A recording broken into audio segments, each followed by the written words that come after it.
There comes a moment when the noise fades, when the distractions lose their grip, when the illusions of control fall apart, and in that moment you either reach for truth or you run from it. And the truth is not a trend, not a feeling, not a temporary fix. The truth is Jesus. The one who saw you before you ever understood yourself, the one who chose you before you ever chose him, the one who carried the weight of your sin without asking you to earn it first, because God demonstrates his own love for us in this. While we were still sinners, Christ died for us. Romans 5:8. And that right there is not weak love, that is fierce love, that is sacrifice, that is power, and yet too many people treat him like a last option instead of the foundation, running to him only when life collapses but forgetting him when things feel good, and that is not relationship. That is convenience, and Jesus never died for convenience. He died for connection, for transformation, for truth that pierces through excuses and awakens the soul, because I am the way and the truth and the life. No one comes to the Father except through me. John 14:6. And if that doesn't shake you a little, it should, because he didn't say he was one of many ways. He said he is the way, and that means choosing him is not casual. It is everything, it is daily, it is intentional. It is surrender even when you don't feel like it. Especially when you don't feel like it, because faith is not built in comfort, it is built in commitment.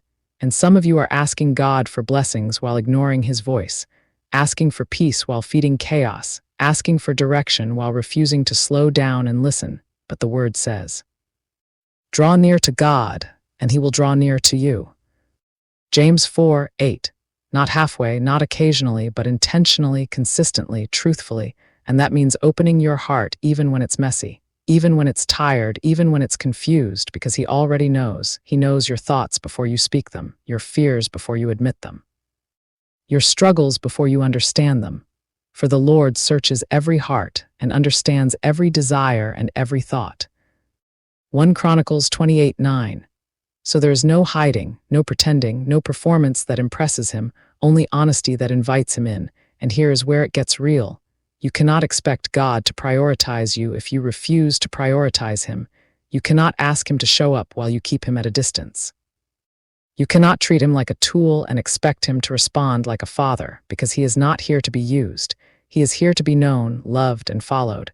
And that means learning who Jesus truly is, not just what you want him to be, because when you actually know him, everything changes.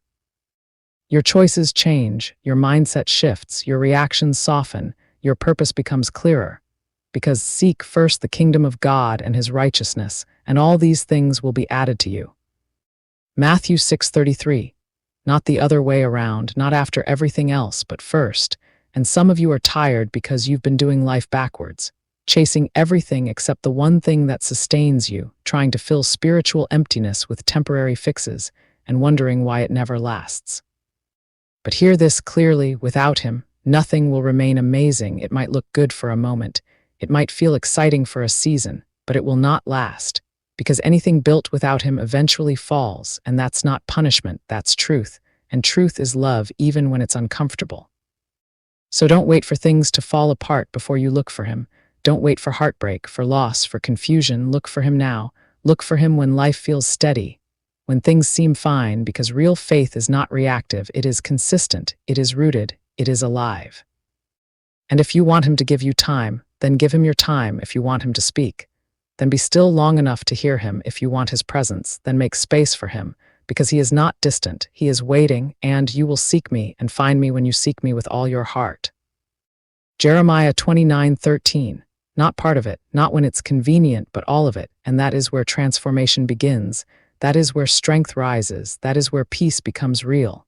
Not because life is perfect, but because your foundation is unshakable, and that foundation is Jesus, always has been.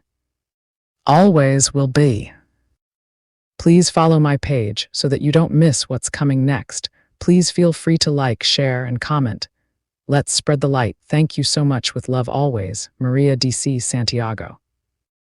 Note that I post prayers, but also the word of Jesus, because we do not only run to God when we need, we also get to know the man who gave his life for us, who placed us first.